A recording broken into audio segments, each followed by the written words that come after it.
Hello and welcome to the 120th episode of Sutton Impact Family Style. I'm Jason. And I'm Bill, and I want to start off our business moment with flash sales. So I've seen a number of teams doing these flash sales, and I'm trying to figure out how I feel about it. And I know that anytime you do a sale, it's going to sell tickets or sell whatever you're going to sell quickly because it's a deal and people buy a deal. Whether they use the tickets or not is a secondary thing. But if you're selling me a ticket to a Twins game, the best team in baseball, for $5, I guarantee you I'd have bought some tickets.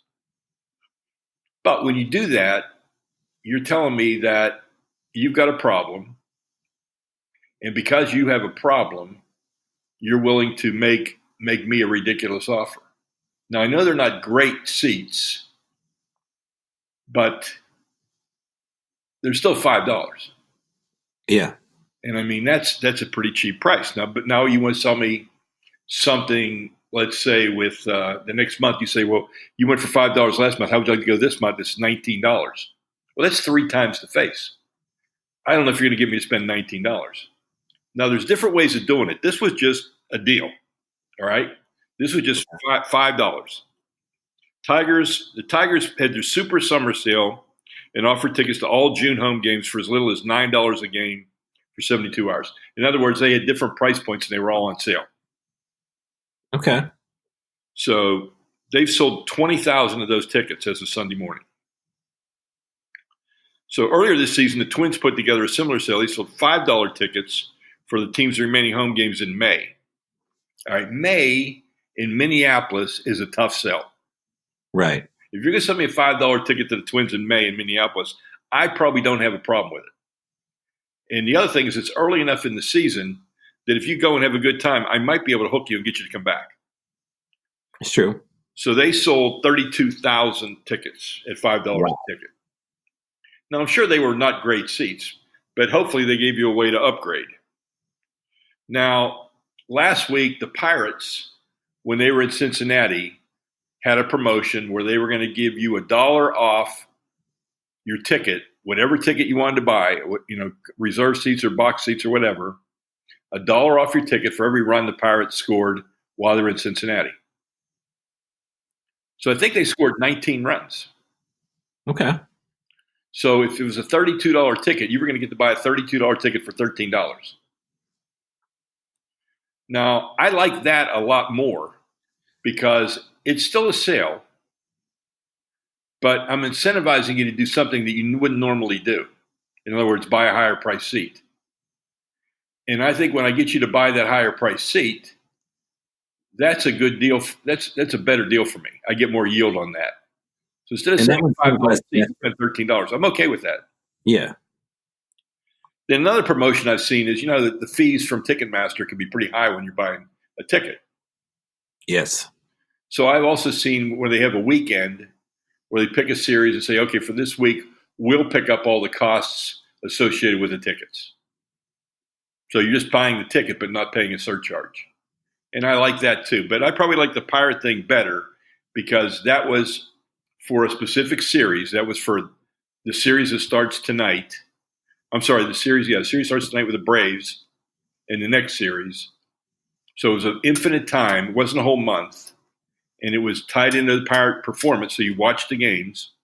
And it was tied into, you could buy any price seat that you wanted. You could probably get a free general admission ticket, I think, too, because it would be less than $19. So I'm mixed on it. I wouldn't do it just to do it.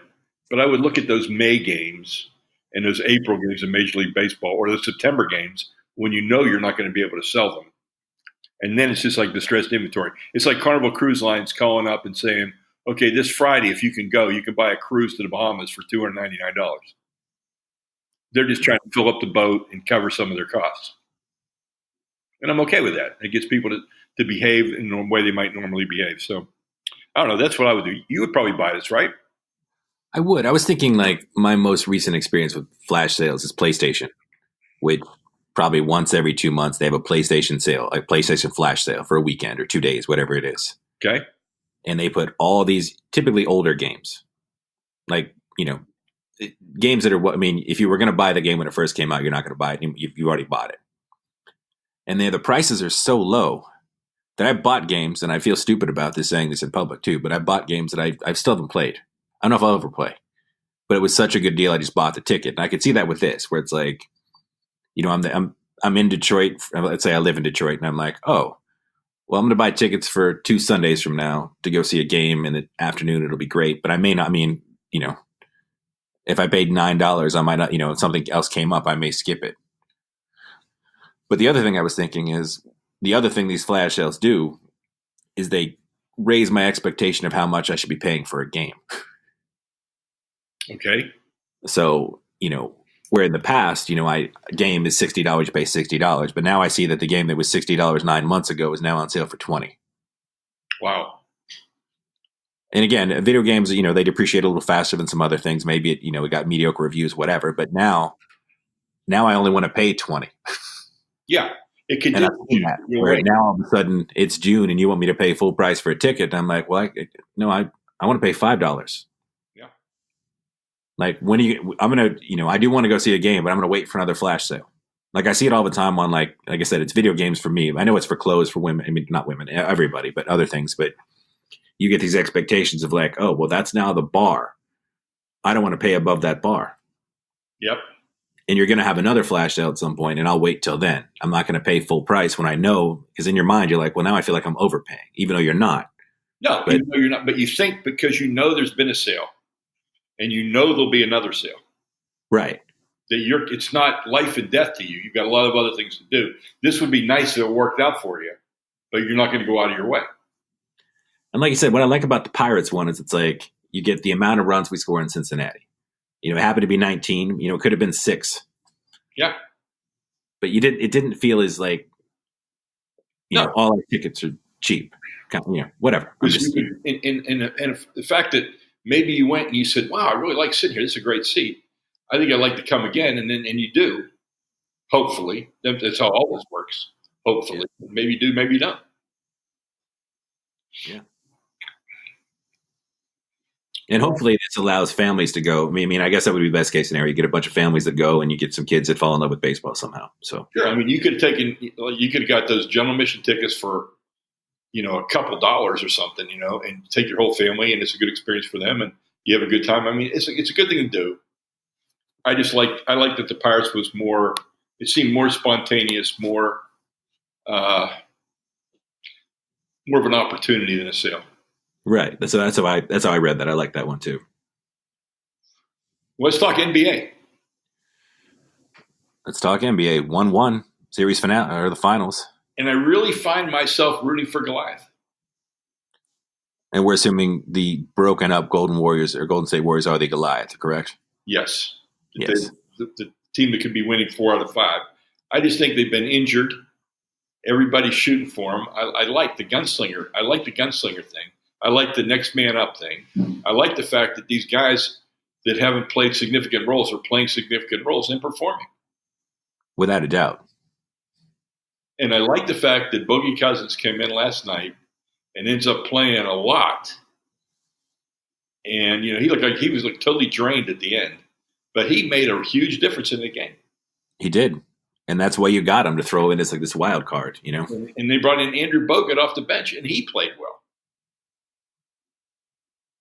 Well, so I just, I find myself really rooting for them because it doesn't look logical that they could win without Clay, without Kevin Durant, without Looney, who's been playing really, really well. Extremely well. He's made himself a lot of money this postseason. He has. I really like the way he's played. Now, I did think in game 2, it felt like anytime the Warriors were starting to get down by too many points, they got a couple of nice calls. Yep. Again, not to go conspiracy NBA on you, but it didn't feel like it was a very well officiated game. I'll just leave it at that. I guess we say that for a lot of the games we've seen in the postseason. Yeah. They've been very questionable. This one felt like it was like, we don't want Golden State 0-2. So I saw some walks that James Harden would be proud of in the last couple of games. Yeah, very much so. I mean, 2 steps, then change direction and take one more. Exactly. Now, Do you have any? Has you changed your opinion on the first after watching the first two games of what you think is going to happen moving forward? I still think Golden State can win at 5. I just, now they're going to go to Golden State. And now that team has to play on the road at Golden State in front of those fans and everything else. So, Kevin Durant could be back for the next game. Well, I think he's out for Game 3 with a possibility of Game 4. Okay, did they just announce that? That's what I heard through NBA Twitter. Okay. But they do feel like Klay Thompson is going to play because he said he is. And then they went through this history of Klay with high ankle sprains playing. And that Klay Thompson's just a gamer. Like, if it's time to go, he's going to go. And he seems a little affected by it for whatever reason. He's an interesting fellow, Klay Thompson. He is. I'll tell you what, though. I have never had more respect for Draymond Green than I've had this series. Yeah. I mean, he's played unbelievably well. I'm afraid I can't do that for you. And he's played, not only has he played unbelievably well, he's played unbelievably mature for Draymond Green. I know it's always weird to imagine the light goes on for somebody in their mid-30s, whatever it is, as far as they're playing. But it does seem like something has changed in him for the past, since the Kevin Durant incident. Yeah, like he's not going to – I think he comes to grips with no matter what he does, he's not going to get the benefit of the doubt. He's going to be – they're going to be looking to call something against him, and he's kind of turned it all around now. Yeah, which is great. I've been very impressed with him. Impressed with Steph. Iguodala, that was such a dagger shot. Do you know I read something about him today that's fascinating? A lot of people forget that he was like the number one option and a lead guy in Philly. Averaged over 20-something points a game, was a great player. I mean, not that he's not great now. No. But in the 6 years that he's been with the Golden State Warriors, he's never averaged more than 9 points. No, but they've been a big 9 points whenever he's made them. Right. And he's been the ultimate, glue guy, team guy, The other stat that got me is of his last, he made that shot. He was 1 for 14 in those last 3-pointers before that one, which made him 2 for 15. Yeah. And that to me, and he shot that like he knew he was making that. I mean, I don't know how confident I would be if I was 1 for 14. But no. I think it's like we talk about, NFL defensive backs. You have to have a short memory. You got to forget that stuff. You got to keep shooting, keep doing what you're doing. And keep that in mind, Artie Burns. Yeah. That seems to be like the philosophy. But I was very impressed with him. And I've been very impressed with Kawhi Leonard. Yes. And, that the rest of that team has looked pretty good. I'm rooting for, I don't care. I just say, 1 minute I want Toronto to win, but like you said, there's something about the way Golden State is playing right now, and you just want them to win. Yeah. I mean, I like the guys on Toronto. Certainly. There's something now about Goliath that's appealing to me. It probably wasn't appealing to me any other time. No. We'll see. And I guess we have one more NBA story to discuss. Okay. Our favorite team, the Houston Rockets. Yes, deciding to let D'Antoni not quit negotiating on the play after last year of his contract. Yes. And the fact that supposedly everybody is on the table, including James Harden. If you can believe it. I mean, that's supposedly the rumor that not the rumor. Everybody was on the block. I just assumed it was everybody but James Harden. Well, they said that, they have to keep all doors open. And then if they I'm sure if New Orleans was like, you can have the number 1 overall pick in Anthony Davis, then I'm sure they'd be like, yeah, take James Harden. I'm sure that's that sort of a situation. But, you never really know. No, you don't know. But at the same time, as a pro Houston person, I would be like, you've been one of the best teams in the West the last 3 years. Golden State's not going to be the team they were this year. Denver's up and coming, Utah's up and coming. You don't know what the Lakers are going to be or the Clippers are going to be for sure. But you were 2 games away from being the 2 seed in the West and probably playing in the semifinals right now where you lost last year. So you really want to shake that up too much. But on the negative is who in their right mind would trade for Chris Paul or Capella with the contracts they're sitting on, No, it's a good point. I mean, Chris Paul is going to make $45 million a year when he's 70 or for 37 years old. And he does not have a history of coming through in the playoffs, let alone a history of staying healthy, especially these last few years. Like, I'd be terrified of taking on that contract. I mean, there is the Lakers rumor where Banana Boat Part 2, LeBron, CP3, and just see what you ride those two out for as long as you can. But I think that would be kind of an insane trade. Successful in signing a big name. Yeah. Which they could be. It even puts more pressure on the Lakers. And I think they're charging LeBron Laker prices. Yeah. And they've been an absolute laughingstock these last few years. And all this Magic Johnson stuff has not helped them whatsoever. Nothing that's happened since January has helped them. No. Everything that comes out of there is just more and more. I mean, they've said they're probably the worst. They seem like the worst run franchise in the NBA as of right now. They're not well. There's no question about that. So where's your speculation? Where's Kawhi going to end up? I think he's going to Kawhi to the Knicks or Kawhi to the Clippers. I think Clippers. I mean, there's been so much chat of it. He wants to be home in LA for so long. And I think he's in a unique position because, like, he did everything. You could almost erect a statue to him in Toronto for as well as he's played for them and what he's done for that franchise. Yeah. But he didn't. He wasn't drafted there. He didn't sign there as a free agent. He was, you could argue he was traded against his will to Toronto. That wasn't the destination he wanted to go to. So, I mean, you can't really hold it against him if he doesn't, re-sign there. Yeah. And I think, obviously he's probably one of the least known players in the NBA because he doesn't seem to talk and he seems, like some weird, robot man. Yeah. But I don't think whether they win the championship or lose the championship would have any effect on him staying or going. I agree. I think he's gone. I absolutely think he's gone. I've heard a lot of Kawhi, KD to the Knicks together. Oh. As well. And then the Knicks signed them both as a free agent. And then, in fact, our guest, Matt Swan's going to be our guest in 2 weeks before the NBA draft. Mm-hmm. And I'll let him tell his theory about what's going to happen. He's a Knicks fan. So I'll let him talk about his theory of what's going to happen. See, if I'm the Knicks, I like KD Kemba. Yeah. Bring Kemba home to New York.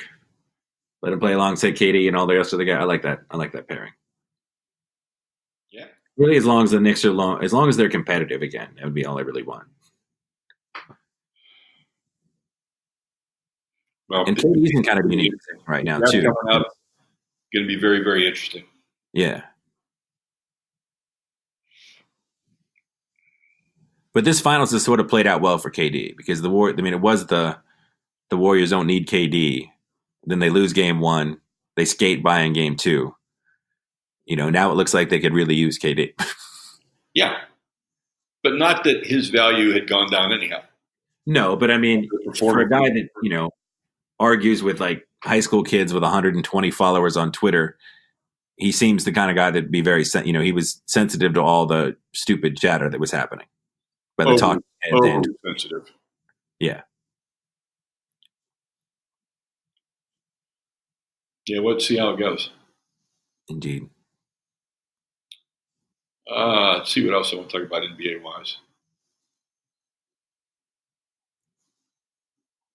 I'll be curious how the AD thing plays out now. Like I said, unless he tells David Griffin, I will re-sign, I want him out now. I want to get I want to take the best package. I don't care if it's the Lakers, whoever has the package I value to be the best package.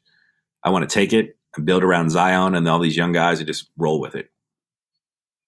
Yeah, I think they need to get some real good ROI though. Yeah. And if the Knicks are going to give him the third pick and a couple players, I think that's probably going to be the best deal. I think so too. But like I said, if I'm New Orleans and I got an actual team medical doctor just for my NBA players, no longer sharing with the Saints. I brought in a real GM and David Griffin, who's pretty well respected. Yep. I'm going to draft the most exciting prospect to come out of the draft since LeBron. Now you can argue, that KD was very hyped, and although he was the second pick after Greg Oden, and AD obviously with the unibrow, but like none of those guys had the Twitter, social media personality of Zion Williamson. No. And you don't need AD. You don't. If he doesn't want to be there, I want him gone. I don't want to be a distraction. I want to be like, look, this is the new Pelicans. We're a new team. We're a new thing. We're new this. We're out. I just want to blast off from there. Take flight, Pelican style. And not wait till February with all the speculation. I want all that gone.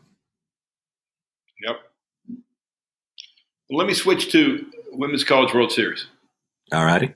And every year when I watch it, I just find it so compelling that the players are just so good and so in the moment. It just blows me away. I got to see some unbelievable fielding plays. I've seen a lot of drama. And I saw, Oklahoma had won 40-some-odd games in a row. Then yesterday they lost to Alabama early and then beat Alabama to get into the series now with UCLA. And now they're losing 5-1 to UCLA. And this was by far the best team in the tournament. And it was fun for me to watch the UCLA team. And they've got a girl, Jason, has to be 4'10", 200 pounds. I mean, she looks like Ruiz. And she pounded the ball out. She's batted like 8 times. I think she has 4 home runs. Oh, wow. Yeah, you just don't want to. And it's fun for me to see people that can be great athletes, like some of these pitchers, that aren't great physical specimens. And it's fun for me to see the passion and the enthusiasm and the effort. Some of the catches I've seen are as good as any catch I'll ever see. So I just find it really intriguing. I enjoy it every year. I'm glad it's on ESPN. They do a great job with it. It's been exciting. And I'm probably in the mood now that I want to go live again. I've been live now for about 8 or 9 years. But I could go back and go live and be excited to go see it again. Of all the women's sports, that's my favorite. They play it really, really well. And it seems like that's a perfect transition to the guy that you just mentioned, Mr. Andy Ruiz, the new Universal Heavyweight Champion of the world and hero to every fat man on the planet. I'm telling you, Taco Bell should sign him up now. Domino's, Burger King, they should all sign him up. And again, like, if you look at him, you would not expect him to be a good fighter. No, but he's like a machine. He's like those Rock'em Sock'em robots. He is, because he got knocked down a couple. It was a good fight. That was a pretty physical fight. It was a very physical fight. And, when you look at the two guys, one looks like an athlete and one looks like a mechanic. Yeah. Or a donut delivery guy or something. He just does not look the part. But he talked about, his father helping develop him and all the people that have been encouraging him. And, it speaks well of him. And he's real proud that he's the first Mexican to have the title. I thought it's a very good story for boxing. It's a great story for boxing. And he's got a great, like I said, good personality. He only has one professional loss. He has 100 amateur fights and only one professional loss. And it was in a pseudo, again, I'm not a boxing aficionado by any stretch, but everything I've read said it was a very controversial decision that he lost. He wasn't knocked out. But again, like boxing, I think as much as Joshua, had the British accent, was this just chiseled Adonis, like he didn't have the personality to capture people, where I feel like Ruiz, if he can get a little bit of momentum going, which has been one of boxing's difficult things, but if he can really, a fun. I did like the concession speech. Yes. Where he apologized to his fans and said he was sorry, he let them down, but he didn't want to take anything away from Ruiz. This is Ruiz's moment. So he wishes Ruiz the best. He is the champion of the world, and I hope to see you again. And I thought that was a great, classy way to do it. Extremely so. Yes. Just very, very exciting.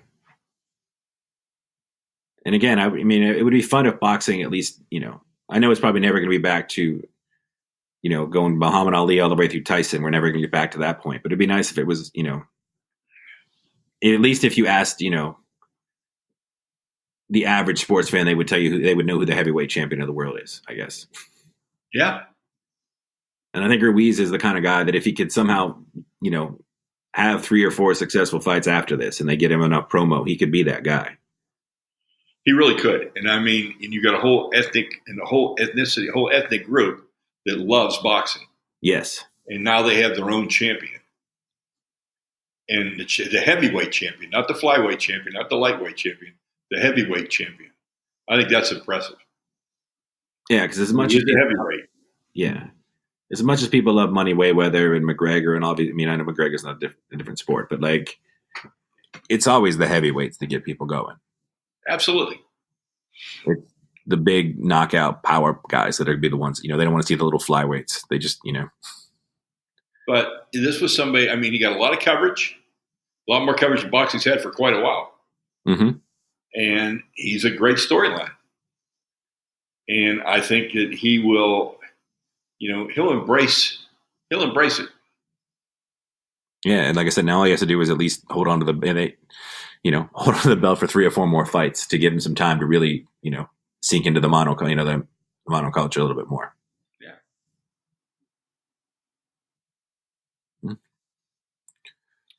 Well, I don't have an entertainment moment this week, but I have a pseudo food moment. Okay. I think I've mentioned Island Way. Have we mentioned Island Way Grill on here before? If we did, it's way back in the early shows. It's way back. For a while. Island Way Grill, Clearwater, Florida. Is it officially Clearwater? I think it's Clearwater Beach, technically. It's somewhere in between, at the very least. They make amazing steaks, great food. But I actually had their sushi tonight, and they bring in, seafood from Canada, from the West Coast, from Japan. They bring in seafood from all over the place. Despite the fact we have a lot of seafood here, they still bring it from everywhere. Mm-hmm. And just a beautiful presentation. And I actually tried sea urchin from Japan for the first time in my life. So I tried a new fish today. Or a new sea creature, I should say, not a fish. Hey, I got to give you props for trying something like that. I've seen a sea urchin. I get no desire. Well, they look like, when you eat them, it looks like a tiny little, like brownish orange tongue. But it's a very like delicate, sort of sweet. You can barely pick it up with the chopsticks without crushing it, each little piece. It was good.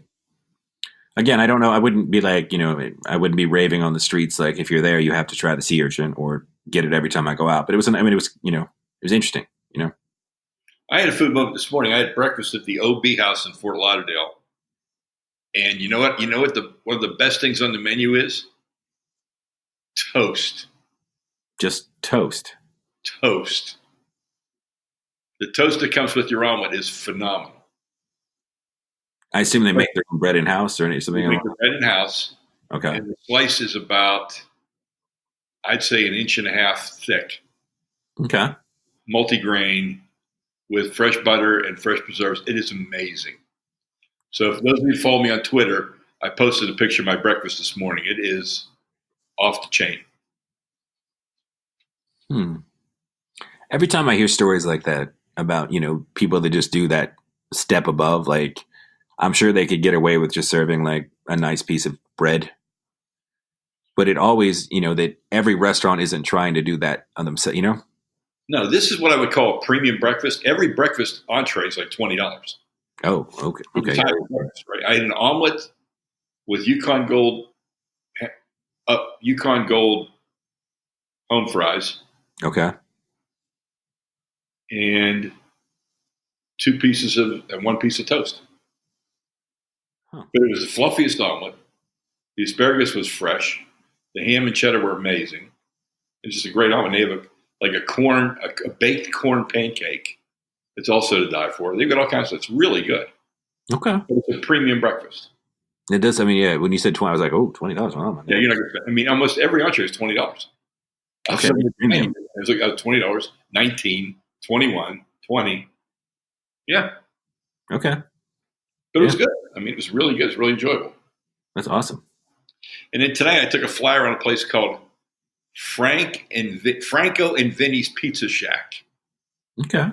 Been around since 1971. All right. About a 4.5 or 4.6 on Yelp ratings. That's a good sign. You know what I've decided? Don't listen to Yelp. Somebody's never had good Italian food. Or somebody was paid to rate it at 4.5, 4.6. My rating would have been a 3.0, I think. Oh. Nothing special. I had pizza and I had lasagna, and I wouldn't recommend either one. That's a bummer. It's just one of those things that happens. Yeah. like I knew the last time I was down here, I went and ate a lasagna at Anthony's Runway 84, which is phenomenal. It's maybe the best lasagna I've ever had in a restaurant. But I didn't want to go back there tonight. I wanted to go somewhere. I had a couple of students with me. I wanted to go somewhere where they could have an affordable dinner. So this place sounded good, so we went. But it was so everybody asked me, they never heard of it. Never heard of it. I said, well, if it's good, I'll post a picture. If it's not, I won't. And then they encouraged me I should have a rating called STFA. We can all imagine what that stands for. Stay the away. Yeah. But I didn't do that. I'm just saying on the show, I wouldn't go back.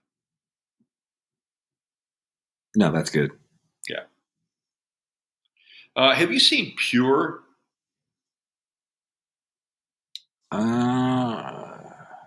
It's about the Mennonite mob drug trafficking. Then definitely not. All right. I got problems with Mennonite and mob in the same sentence. And it's based on true stories. Okay. So I'm thinking, I've been taping it. I haven't watched it yet. But I'm thinking, I'm going to have to try this to see. Because they advertise it a lot on ESPN. So while we were doing the show, I've had the baseball game on without the sound. My Oklahoma State Cowboys are 1-1 with UConn in the game to see who goes to the Super Regionals. So I don't know. It just doesn't make sense to me, Mennonite mob. But I don't know. Maybe I'm naive. Maybe I'm not. Maybe I'm missing out on something. Let's see. I'm not sure that you are, but you never know. Yeah. So like I said, we're going to have Matt Swan on with us 2 weeks from tonight. And Matt works in business intelligence at the Heat. So I'm going to ask him some of the things that he does in his job with business intelligence. And he's a big NBA fan. I'm going to have him talk about his NBA thoughts after the season and going into the draft.